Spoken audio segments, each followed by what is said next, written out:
창세기 4장 1절에서 15절. 한 절씩 교도합니다. 제가 1절 읽습니다. 아담이 그의 아내 하와와 동침하매 하와가 임신하여 가인을 낳고 이르되 내가 여호와로 말미암아 등남하였다 하니라.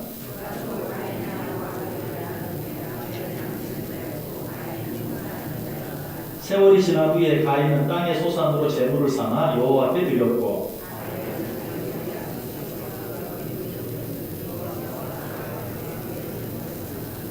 가인과 그의 제물은 받지 아니하신지라. 가인이 몹시 분하여 안색이 변하니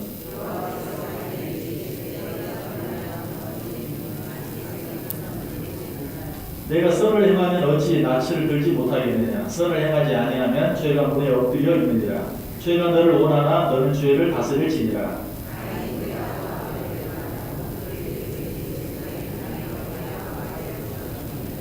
여호와께서 가인에게 이르시되 내 아우 아벨이 어디 있느냐. 그가 이르되 내가 알지 못하나이다. 내가 내 아우를 지키는 자니이까.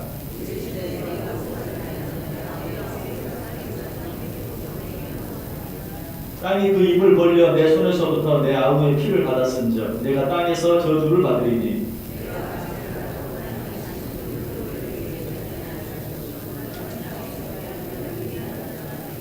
가인이 여호와께 아뢰되 내 죄벌이 지기가 너무 무거우니이다.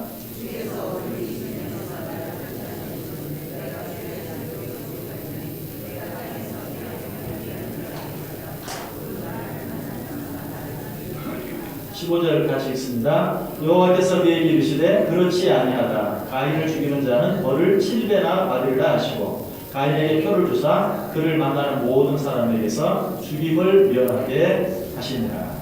아멘.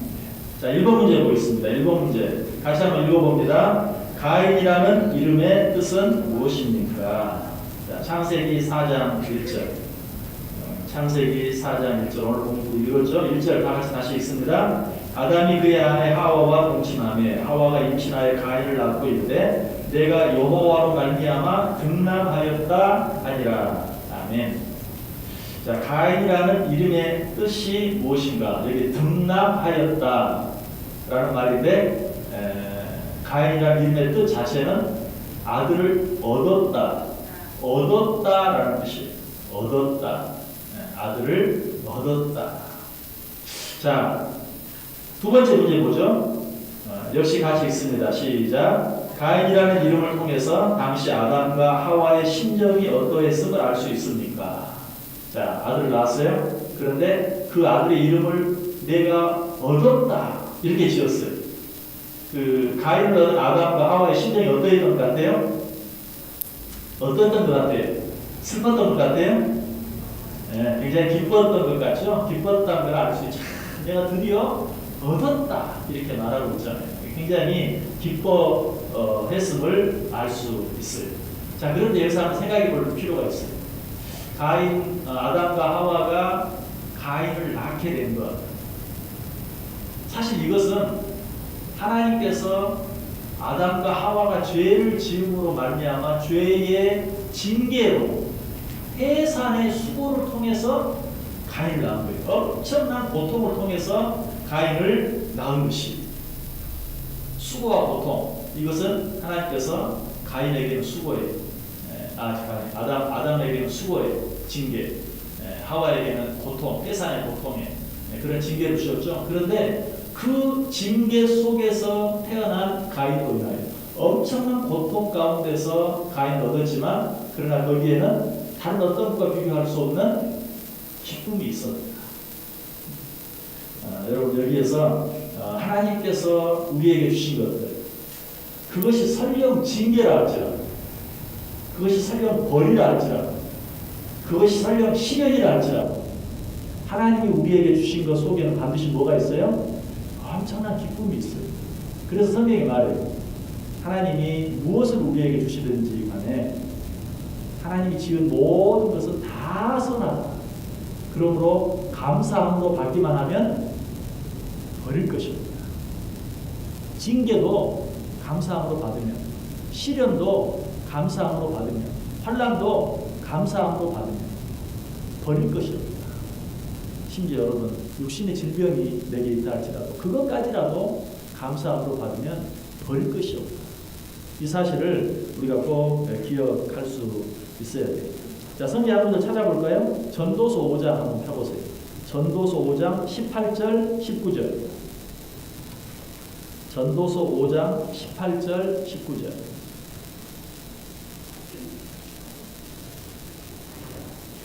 전도서 5장 18절, 19절. 자, 우리 다 같이 한 목소리로 읽습니다. 사람이 하나님께서 그에게 주신 바 그 일평생에 먹고 마시며 해 아래에서 하는 모든 수고 중에서 낙을 보는 것이 선하고 아름다움을 내가 보았다니 그것이 그의 몫이로다. 또한 어떤 사람에게든지 하나님이 재물과 부요를 그에게 주사 능히 누리게 하시며 제 몫을 받아 수고함으로 즐거워하게 하신 것은 하나님의 선물이라. 아멘. 거기 18절에 보면 뭐라고 말해요? 모든 수고 중에서 낙을 보는 것이 선하고 아름답다. 모든 수고 중에서 낙을 보는 것. 또 19절에서도 수고함으로 즐거워하게 하신 것은 하나님의 선물이다. 여러분 힘들다고 느껴지는 어떤 일이 있습니까? 또 어렵다고 느껴지는 어떤 일이 있습니까? 그것이 하나님께서 우리의 몫으로 우리에게 주신 선물인 것 믿으시기 바랍니다. 그래서 여러분에게 참 어떤 여건, 어떤 환경, 어떤 일, 어떤 문제 그 일 속에는 하나님이 우리에게 주시기를 원하시는 기쁨과 즐거움과 만족이 그 안에 있어요. 그것을 찾는 것, 그 하나님의 뜻을 찾는 것이 우리가 해야 할 일입니다. 자, 2번 문제 보겠습니다. 자, 문제 같이 읽습니다. 가인과 아벨은 각각 무엇으로 여호와께 제사를 드렸습니까? 자, 하나님께서 이제 아담과 하와에게 가인과 아벨을 낳게 하셨는데 가인과 아벨이 이제 하나님께 제사를 드리죠. 그런데 가인과 아벨은 각각 무엇으로 여호와께 제사를 드렸는가? 자, 창세기 4장 3절 4절 3절 4절 시작. 세월이 지난 후에 가인은 땅의 소산으로 제물을 삼아 여호와께 드렸고 아벨은 자기도 양의 첫 새끼와 그 기름으로 드렸더니 여호와께서 아벨과 그의 제물은 받으셨으나. 아멘. 자, 가인은 뭐로 드렸어요? 땅의 소산으로. 쉽게 이야기하면 곡식으로. 뭐 채소로 드릴 수도 있겠죠. 곡식이나 채소 같은 것으로 하나님께 드렸다. 근데 아벨은 양의 첫 새끼와 그 기름으로 드렸다라고 이야기하고 있습니다. 자, 두 번째 문제 시작. 가인이 드린 제사와 아벨이 드린 제사의 차이점은 무엇입니까? 자, 히브리서 11장 4절 찾아보세요. 히브리서 11장 4절. 자, 바로 이럴 때 여러분들이 구절을 적어오시면 그냥 읽을 수 있는 거죠. 다음 시간에 꼭 이렇게 성경 구절을 적어오시기 바랍니다. 히브리서 11장 4절. 히브리서 11장 4절. 자, 같이 읽습니다. 시작. 믿음으로 아벨은 가인보다 더 나은 제사를 하나님께 드림으로 의로운 자라 하시는 증거를 얻었으니 하나님이 그 예물에 대하여 증언하심이라. 그가 죽었으나 그 믿음으로써 지금도 말하느니라. 아멘. 자, 아벨이 어떤 제사를 드렸는가에 대해서 이야기하고 있죠. 믿음으로 아벨은 가인보다 더 나은 제사를 하나님께 드렸다. 아벨은 더 나은 제사를 드렸습니다. 그 제사는 어떤 제사였는가? 믿음으로 드리는 제사였습니다. 아벨은 믿음으로 드리는 제사를 드렸다. 자, 그렇다면 가인은 어떤 제사를 드렸을까요? 나와 있지는 않지만 형식적인 제사. 자, 믿음이 있는 제사라는 표현으로 이야기한다면 믿음이 없는 제사. 그렇죠. 믿음이 없는 제사. 형식적인, 의식적인, 믿음이 없는 그런 제사를 드렸던 것을 보게 됩니다. 자, 이것을 가인의 아버지 아담과 하와의 비유에서 이야기하면 가인이 드린 제사는 마치 아담과 하와가 범죄하고 부끄러움을 알게 되었을 때 그 부끄러움을 가리기 위해서 자기들이 나뭇잎으로 치마를 엮어 만들어 입은 것과 같은, 믿음으로 드린 게 아니라 자기들의 행위, 자기들의 노력으로 드린 제사였다. 그렇다면 아벨이 드린 제사는 무엇과 같은 제사였을까요? 가인이 드린 제사는 마치 아담과 하와가 나뭇잎으로 치마를 엮어 만든 것과 같은 제사였다. 자기들의 힘으로, 자기들의 노력으로, 자기들의 지혜로, 자기들의 생각대로 드린 제사였다면 아벨이 드린 제사는 무엇과 같은 제사? 하나님이 지어주신, 그렇죠, 그 옷이 어떤 옷이었어요? 가죽옷.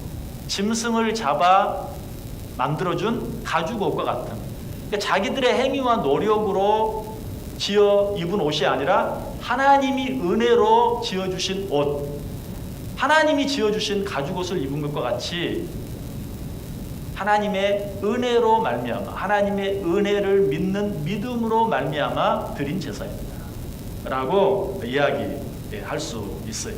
어쨌든 가인의 제사는 인간의 행위와 노력으로 드려진 인간적인 제사, 아벨이 드린 제사는 오직 믿음으로 하나님의 뜻대로 하나님의 은혜에 의지해서 드려진 제사라는 것이. 거기 참고로 하나 적어 놓으세요. 유다서 11절. 유다서는 한 장만 있기 때문에 장이 없습니다. 유다서 11절. 그리고 한번 집에 가서 찾아보세요. 제가 한번 읽어드릴게요. 화 있을진저 이 사람들이여 가인의 길에 행하였으며 삭슬 위하여 발람의 어그러진 길로 몰려갔으며 보라의 패역을 따라 멸망을 받았도다.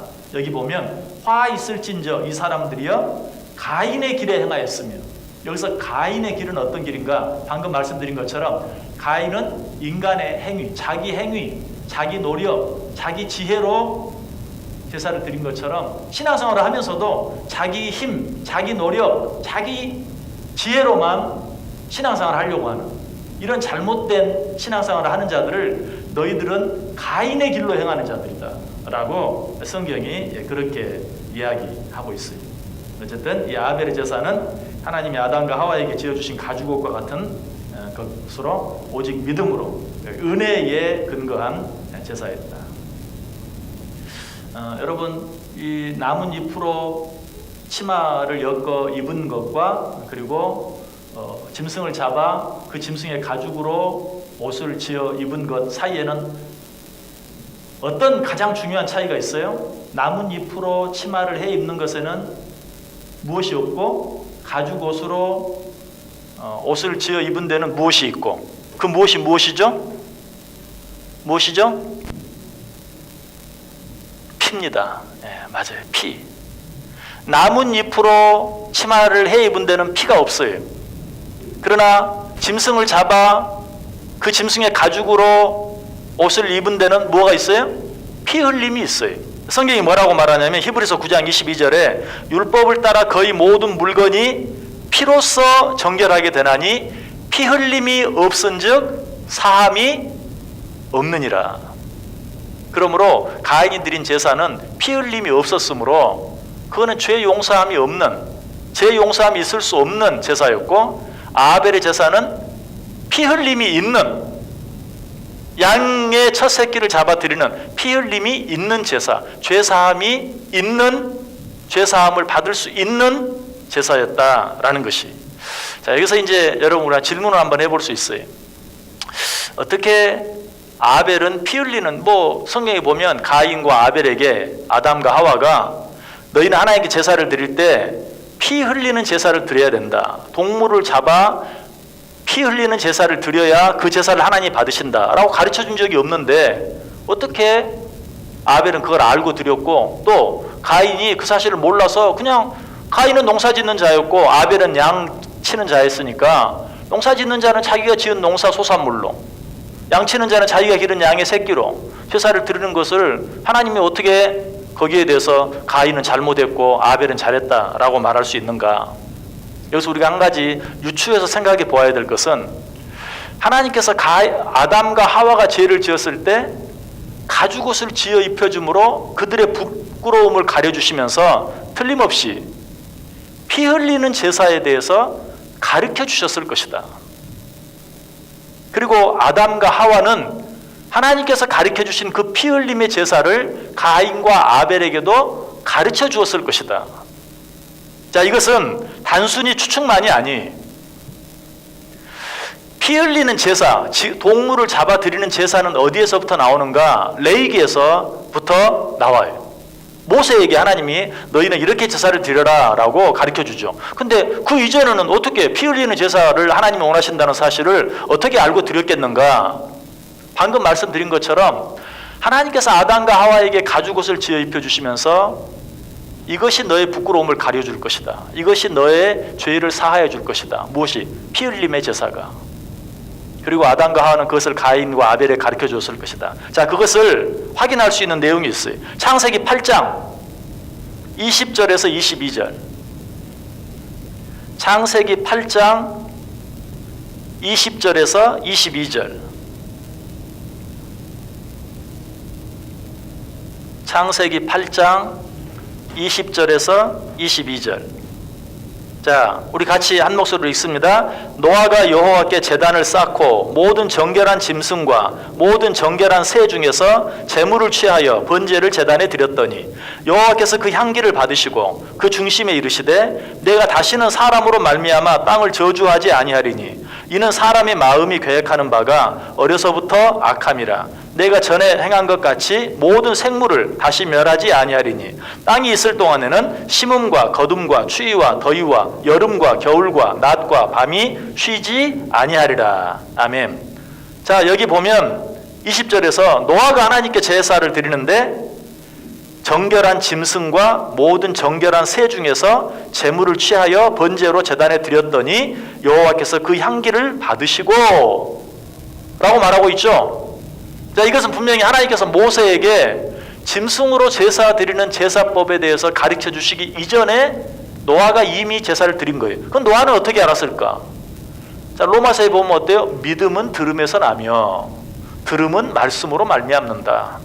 듣지 아니한 자를 어찌 믿으리요? 그렇죠?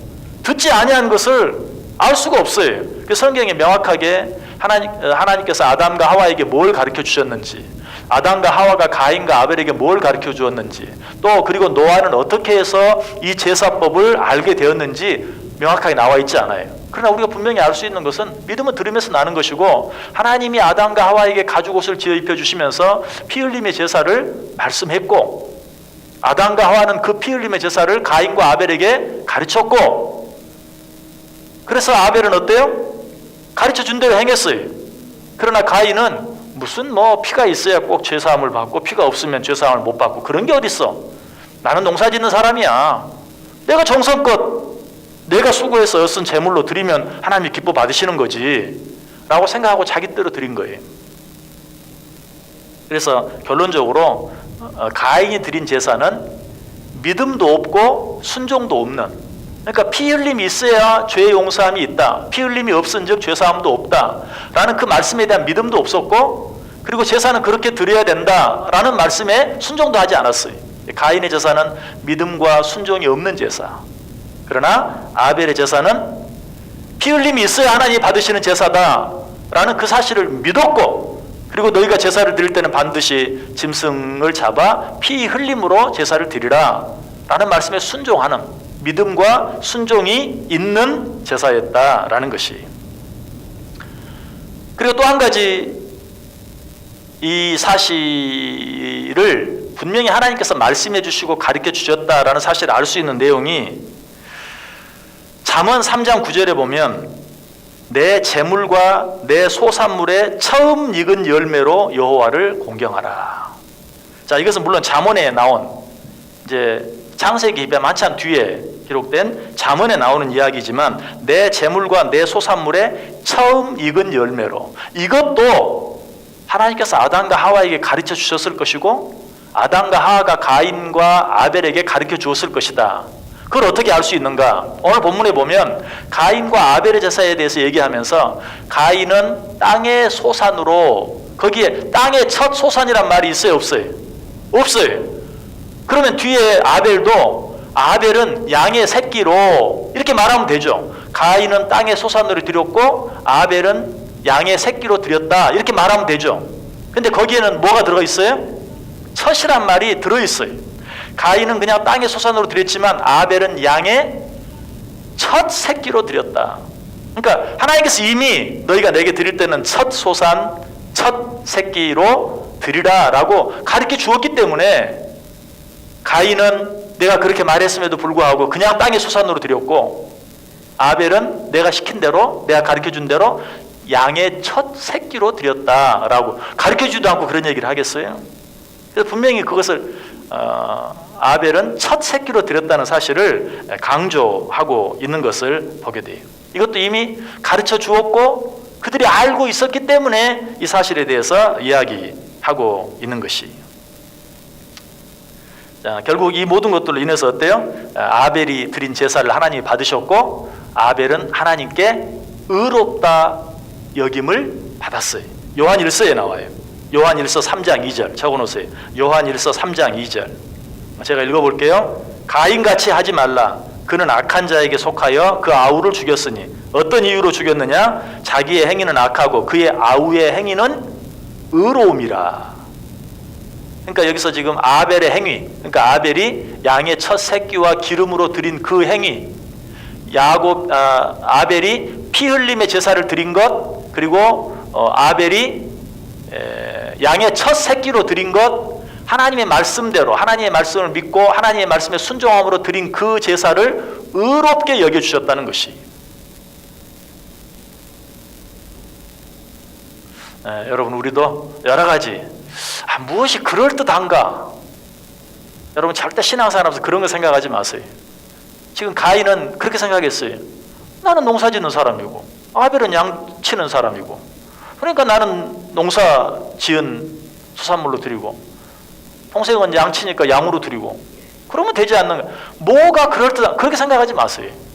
우리는 오직 하나님의 말씀대로, 하나님의 말, 전혀 어울리지 않는 어떤 말씀이 있다 할지라도, 요즘 시대와 전혀 맞지 않는 어떤 말씀이 있다 할지라도 하나님의 말씀을 믿는 믿음과 순종으로, 여러분이 너무나 잘 아는 사무엘상에 있는 말씀, 듣는 것이 수양의 기름보다 낫다, 순종이 제사보다 낫다. 이것이 신앙생활의 가장 중요한 원리예요.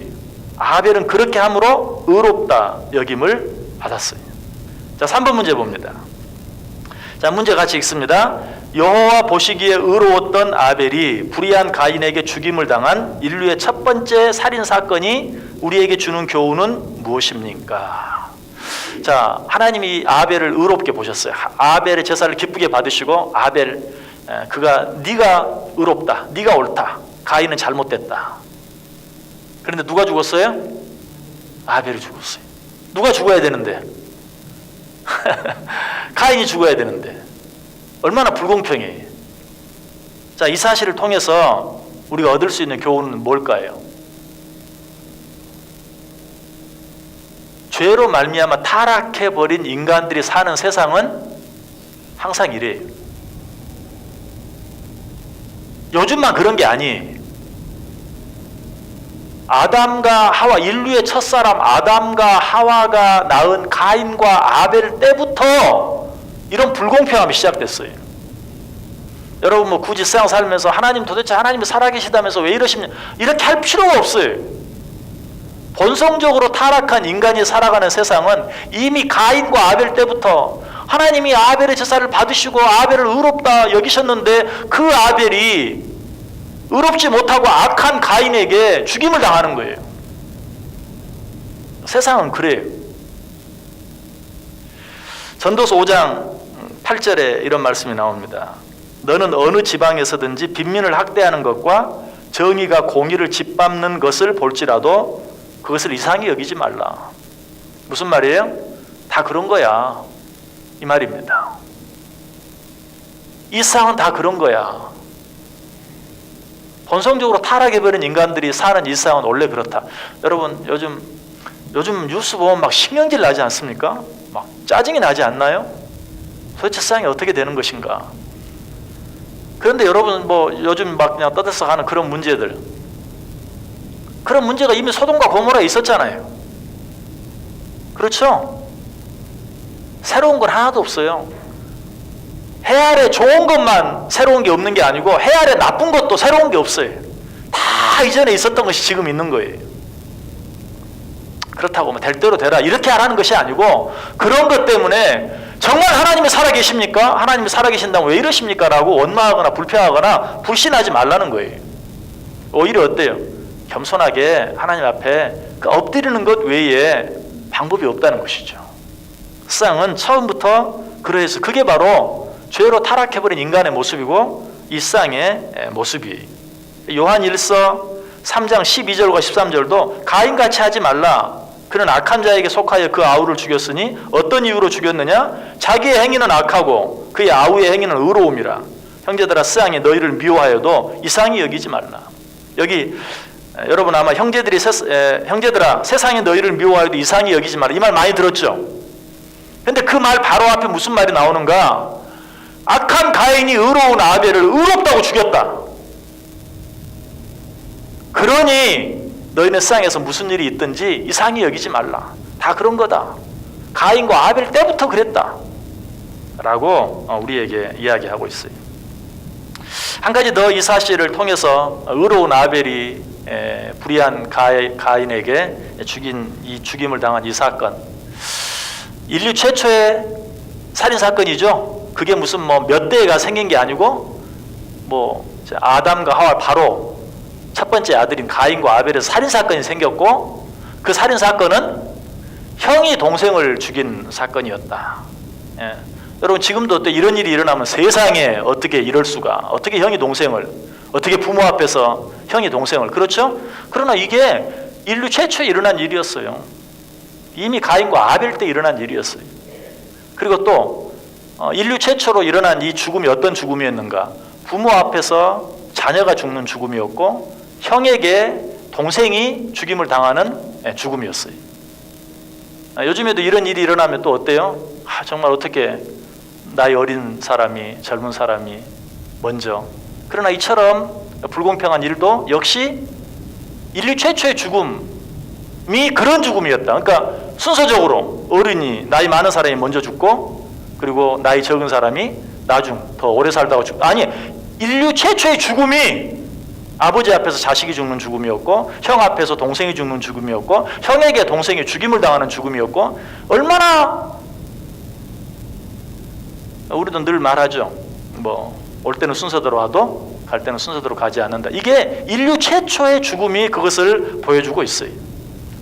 여러분 그러므로 다시 이 사실을 통해서 정말 인생이 무엇인가, 삶이 무엇인가, 한번 죽는 건 사람에게 정한 것이요 그때는 또 아무도 알 수 없다는 사실, 우리가 알 수 있는 것은 오직 그 후에 심판이 있다는 사실, 이 사실을 우리가 기억하면서 하루하루 살아갈 수 있어야 된다 하는 것을 또 우리에게 교훈해 주고 있는 것이죠. 자, 4번 보겠습니다. 4번. 자, 문제 있습니다. 4번 시작. 창세기 3장 9절과 13절에서 자, 그 문제가 조금 잘못되었는데 아담에게가 아니고 아담과 하와에게, 아담과 하와에게. 창세기 3장 9절과 13절에서 하나님이 아담과 하와에게 하신 두 가지 질문은 무엇입니까? 자, 창세기 3장 9절. 창세기 3장 9절. 자, 같이 읽습니다. 여호와 하나님이 아담을 부르시며 그에게 이르시되 내가 어디 있느냐. 자, 첫 번째 질문은 뭐였어요? 내가 어디 있느냐. 자, 두 번째 3장 13절 시작. 여호와 하나님이 여자에게 이르시되 내가 어찌하여 이렇게 하였느냐. 여자가 이르되 뱀이 나를 꿰므로 내가 먹었나이다. 아멘. 자, 아담에게 하신 한 가지 질문은 뭐였어요? 내가 어디 있느냐. 하와에게 하신 질문은 내가 어찌하여 이렇게 하였느냐. 자, 그 다음 문제 같이 읽습니다. 창세기 4장 9절과 10절에서 하나님이 가인에게 하신 두 가지 질문은 무엇입니까? 자, 창세기 4장 9절 10절. 자, 시작.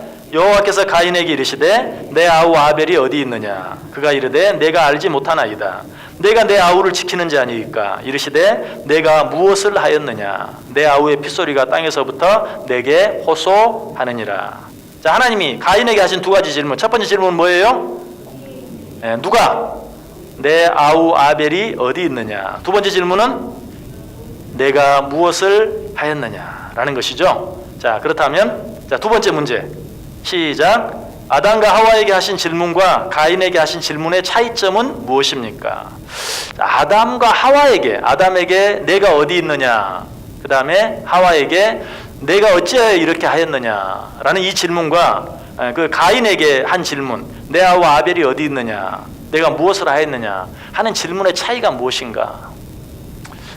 얼른 뭐 찾기는 쉽지 않을 것 같은데 혹시 어떤 차이가 있는지 느껴지십니까? 첫 번째, 하나님이 아담에게 내가 어디 있느냐라고 묻는 것을 왜 그렇게 물으셨죠? 아담이 선악과를 따먹고 숨었죠. 그러니까 하나님이 물은 거죠. 내가 어디 있느냐.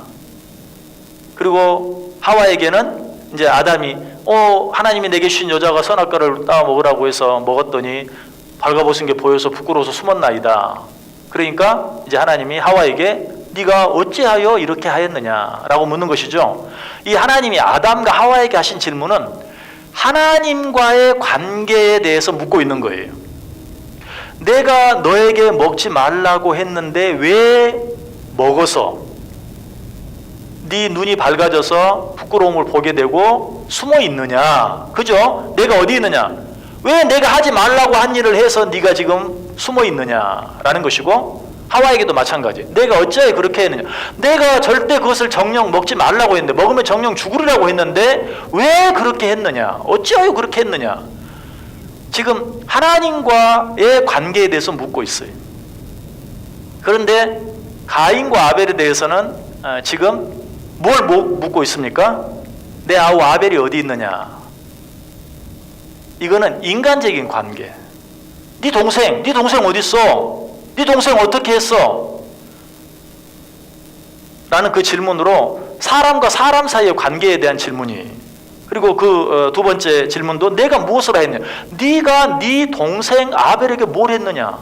이 사람과 사람의 관계에 대해서. 앞에 한 질문은 내가 너에게 한 말에 대해서 너 어떻게 했느냐? 하나님과 사람의 관계에 대해서. 두 번째 질문은 사람과 사람의 관계에 대해서 묻는 질문이에요.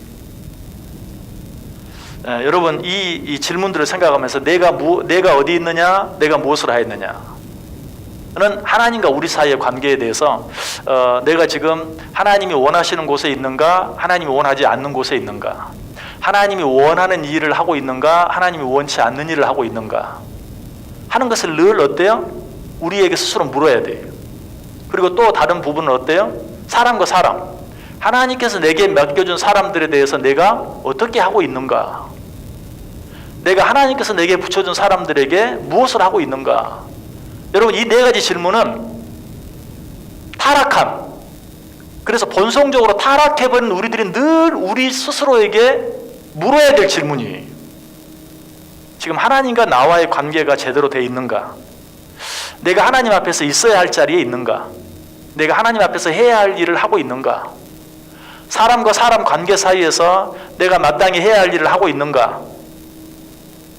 즉 하나님과 우리의 관계에 대해서 늘 확인하고 물어야 되고, 사람과 사람들의 관계에 대해서 우리는 늘 확인하고 물어야 돼요. 그렇지 않으면 순간적으로 나도 알지 못하는 사이에 하나님과 우리 사이의 잘못된 관계, 사람과 사람 사이의 잘못된 관계 속에 빠지고 만다. 그래서 여러분 이 질문, 이 네 가지 질문은 우리가 늘 우리 자신에게 스스로 해야 되는, 아니 하나님이 날마다 그렇게 묻고 있어요. 우리가 오늘 공부하는 성경 공부나 우리가 듣는 설교나 그 모든 내용들 속에는 항상 네가 무엇을 하였느냐? 네가 어디 있느냐 지금? 네가 무엇을 하였느냐? 어찌하여 그렇게 했느냐? 네 옆에 있는 사람에게 네가 왜 그렇게 했느냐? 라고 모든 말씀을 통해서 묻고 있어요. 그래서 이런 질문을 우리가 스스로 늘 해야 될 질문들이다. 자, 그 다음 문제 봅니다. 세 번째 문제, 4번의 세 번째 문제. 시작. 이 질문들이 우리에게 주는 교훈은 무엇입니까? 자, 이 두 가지 질문, 하나님과의 관계에 대해서 묻는 질문, 그 사람과의 관계에 대해서 묻는 질문, 이 두 가지 질문은 서로 깊은 관계가 있어요. 하나님과의 관계가 잘못되면 인간과의 관계도 잘못될 수밖에 없는. 왜 가인이 아벨을 죽였는가?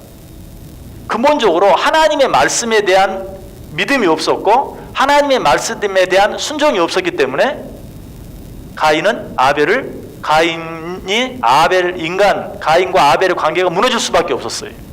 하나님과의 관계가 잘못되면 사람의 관계는 분명히 잘못될 수밖에 없다. 어떻게 보면 하나님과 우리의 관계가 원인이고 사람의 관계는 결과예요. 그래서 여러분들이 세상을 살아가면서 어떤 문제가 생기든지 그 문제의 근본적인 원인을 어디서 찾아야 돼요? 하나님과 나와의 관계에서 찾아야 돼요. 하나님과 나와의 관계가 잘못되면 결국 이 세상에서 모든 다른 사람들과의 관계도 잘못될 수밖에 없다. 자, 한번 생각해 보세요. 가인이 아벨을 죽였다. 왜 가인이 아벨을 죽였을까? 자, 먼저 우리는 못된 것은 조상 탓이라고 얘기한다고 해서 가인이 부모 탓을 한다고 생각해 보세요. 내가 부모를 잘못 만나가지고. 그러나 어때요? 아담과 하와가 가인만 낳습니까? 또 누구도 낳았어요? 아벨도 낳았어요. 가인도 아벨도 다 똑같은 부모 밑에 태어났어요. 그럼 가인과 아벨은 또 사람들은 또 잘못하면 환경 탓을 합니다. 나는 환경이 안 좋아서. 가인과 아벨은 서로 다른 환경 속에 살았습니까?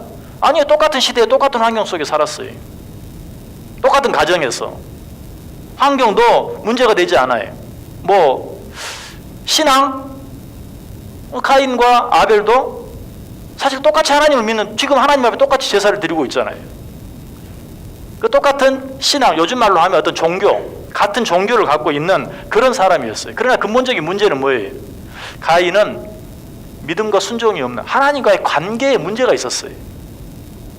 그러므로 말미암아 결국은 동생을 죽이는 자리에까지 이르렀다. 그래서 우리의 모든 문제는 어떤 사람의 문제, 환경의 문제, 우리가 처해 있는 여러 가지 그런 어떤 눈에 보이는 외적인 문제가 아니고 근본적으로 올라가면 결국은 누구와의 관계의 문제다? 하나님과의 관계의 문제다. 믿음의 문제요, 순종의 문제. 내 믿음이 부족하기 때문에, 내가 순종하지 않았기 때문에, 좀 더 심하게 말하면 내 믿음이 없기 때문에 문제가 생기는 것이지 어떤 다른 것 때문에 문제가 생기는 것이 아니다. 그래서 이런 관계들을 통해서 항상 우리는 믿음을 가졌다는 사람은 우리에게 어떤 일이 있든지 하나님과 나와의 관계 속에서 그 문제의 원인을 찾는 거, 이게 중요해요. 가인도 하나님이 아벨의 제사는 받고 자기의 제사를 받지 않았을 때 나와 하나님 사이에 무슨 관계에 문제가 있나라고 생각했더라면 절대 아벨을 죽이진 않았을 거예요. 근본적으로 하나님과 자기의 관계는 생각하지 아니하고 눈에 보이는 것만 생각하니까 아벨을 쳐 죽이는 자리까지 이르게 되었다. 자, 5번 문제 보겠습니다. 5번 문제 같이 읽습니다. 가인을 향한 하나님의 사랑과 긍휼에 대해 토의해 봅시다. 자, 창세기 4장 6절 7절 시작. 여호와께서 가인에게 이르시되 내가 분하여 함은 어찌 됨이며 안색이 변함은 어찌 됨이냐. 내가 선을 행하면 어찌 낯을 들지 못하겠느냐. 선을 행하지 아니하면 죄가 문에 엎드려 있느니라. 죄가 너를 원하나 너는 죄를 다스릴지니라. 아멘. 자, 여기 보면 가인이 죄를 지었어요. 그럼에도 불구하고 하나님께서 그에게 어떤 사랑, 어떤 긍휼을 베풀어 주셨는가. 인간이 본성적으로 타락했지만 그러나 그 죄를 다스릴 수 있는 힘을 우리에게 주었어요. 오늘 가인에게 뭐라고? 너는 죄를 다스릴지니라. 무엇함으로? 선을 행함으로. 그래서 하나님께서 우리에게 선을 행함으로 죄를 이길 수 있는 능력을 우리에게 주셨어요. 이것이 하나님께서 죄 가운데 있는 우리들에게 주신 은혜예요. 긍휼이에요. 사랑이에요. 우리 안에는 선을 행함으로 죄를 다스릴 수 있는 능력이 있어요. 하나님께서 가인에게 이것을 허락해 주셨어요. 이것이 첫 번째 가인을 향한 하나님의 사랑과 긍휼이에요. 자, 두 번째 창세기 4장 9절 10절 같이 읽습니다. 여호와께서 가인에게 이르시되 내 아우 아벨이 어디 있느냐. 그가 이르되 내가 알지 못하나이다. 내가 내 아우를 지키는 자니까. 이르시되 내가 무엇을 하였느냐. 내 아우의 핏소리가 땅에서부터 내게 호소하느니라. 자, 아까 하나님이 가인에게 물었던 두 가지 질문. 내 아우 아벨이 어디 있느냐. 여러분, 이것은 죄를 지적하는 지적이기 이전에 회개할 수 있는 기회를 주시는 거예요. 내 아우 아벨이 어디 있느냐. 아유, 제가 순간적인 미움으로 인해서 내 아우 아벨을 죽였어요. 회개할 수 있는 기회를 자, 그걸 한 번만 준 게 아니에요. 두 번째, 내가 내 아우를 지키는 자니까 하고 그 첫 번째 기회를 놓쳐버리니까 이르시되 그러면 네가 무엇을 하였느냐? 좀 더 구체적으로. 지금 아벨 네가 죽였지 않느냐? 지금 이렇게 묻는 거죠. 네가 뭘 하였느냐? 또 한 번 회개할 수 있는 기회를 주시는 거예요. 하나님은 항상 이렇습니다. 징계를 하시더라도 회개하고 돌이킬 수 있는 기회를 주세요. 한 번만이 아니라 두 번, 세 번 계속해서 주세요. 여러분 이것이 죄 지은 가인에게 주신 하나님의 긍휼 사랑. 우리도 마찬가지. 우리가 죄를 지었을 때 하나님이 이런 긍휼과 사랑으로 우리에게 그 죄로부터 벗어날 수 있는 기회를 주세요. 우리가 그 기회를 놓치면 안 돼요. 자, 세 번째 창세기 4장 15절. 자, 같이 읽습니다. 여호와께서 그에게 이르시되 그렇지 아니하다. 가인을 죽이는 자는 벌을 7배나 받으리라 하시고 가인에게 표를 주사 그를 만나는 모든 사람에게서 죽임을 면하게 하시니라. 아멘. 자, 하나님께서 두 번만 죄를 용서받을 수 있는 기회를 주셨는가? 아니, 그래도 회개하지 않고 돌이키지 않으니까 가인이 다른 사람에게 죽임을 당치 않게 보호해 주시면서까지 회개하고 돌이킬 수 있는 기회를 주시는 거예요. 여러분 죄송하지만 내가 잘못한 게 너무 많은데 나는 건강하게 잘 살아. 이게 뭐 하나님이 정말 계시다면 이렇게 나를 가만 내버려 두지 않을 텐데 그런 생각 안 해보셨어요? 가인이 잘못했는데 가인이 무서워 떨어요. 사람들이 나 죽일 텐데요. 염려하지 마, 내가 너 지켜줄게.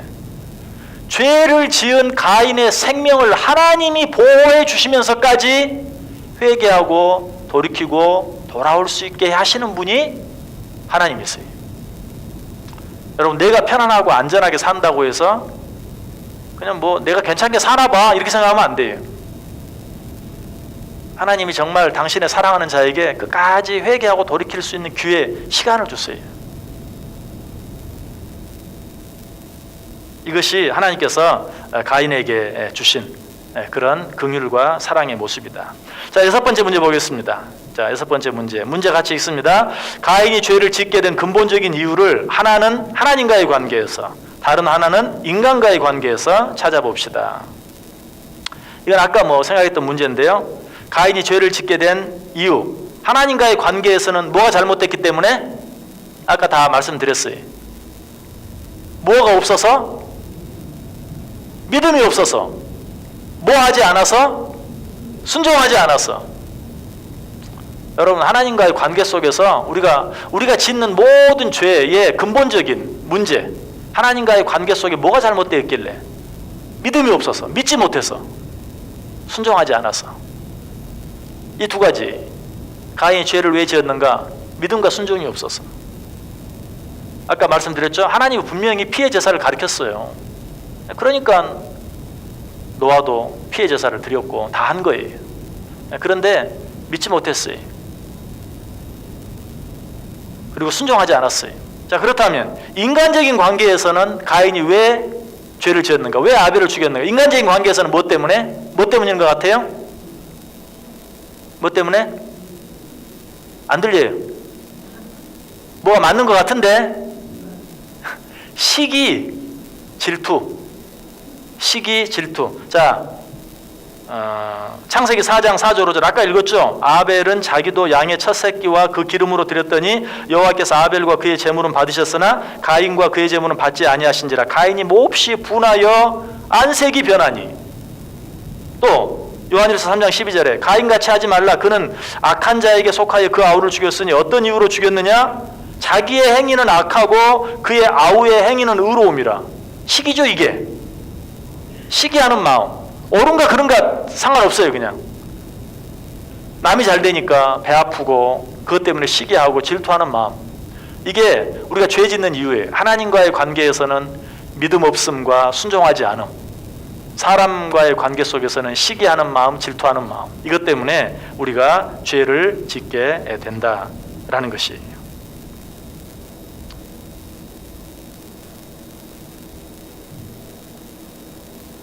네. 자, 거기까지 하고요. 잠깐 생각해보고 넘어갑시다. 창세기 4장 16절과 17절에 나타난 가인의 아내의 출처. 가인이 결혼하여 아내와 동침하여 아들을 낳았어요. 자녀를 낳았어요. 그런데 가인의 아내는 어디서 낳는가? 왜? 아담과 하와가 가인과 아벨을 낳았죠. 그런데 가인이 아벨을 죽였죠. 그리고 그 아벨 대신 누구를 주셨죠? 셋. 가인, 아벨. 아벨, 죽은 아벨 대신 하나님이 아담과 하와에게 셋을, 그러니까 셋째 아들을 주셨어요. 셋을 주셨어요. 셋째 아들이라고 말하면 안 되는데 아무튼 아들을 주셨어요. 그런데 가인은 누구하고 어디 가서 결혼했어요? 가인의 아내는 어디서 났을까요? 예. 이제 이런 이제 질문들을 받으면 좀 황당한데, 가인이 결혼한 때가 언제였는가? 가인은 아벨을 죽인 다음에 도망갔죠.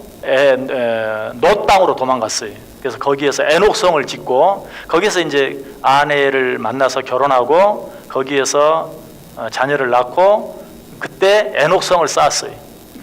그런데 아담이 아벨 대신 다른 아들을, 셋이라는 아들을 얻었을 때가 몇 세였는가? 130살이었어. 130살. 그러니까 가인이 아벨을 죽이고 도망가서 아내와 결혼했으니까 죽은 아벨 대신 셋을 낳을 때쯤이죠. 그렇죠? 가인이 결혼한 게. 잘 이해가 되십니까? 그냥 적당히 들으세요. 그냥 제가 거짓말 안 할 테니까. 아무튼 130대. 그러니까 아담이 130세에 아벨 대신 셋을 얻었어요. 그쯤에 가인도 결혼했다는 것이에요. 그러니까 가인은 아담이 130세쯤 결혼을 한 거예요. 아담과 일반적으로 자 요즘식으로 생각을 해봅시다. 아담과 하와가 약 30세 정도에 가인과 아벨을 낳았다. 그리고 130세에 셋을 낳았고 그때 가인이 결혼을 했다. 그러면 가인을 낳은 뒤 이미 몇 년이 지났어요? 100년. 그렇죠. 가인은 30세에 낳았고 그리고 그 가인이 아버지 아담이 130세쯤 되었을 때 결혼을 했으니까 100년이 지났잖아요. 아담과 하와는 100년 동안 가만히 있었을까요? 창세기 5장 3절에 보면 아담은 130세에 자기의 모양 곧 자기의 형상과 같은 아들을 낳아 이름을 셋이라 하였다 라고 이야기하고요.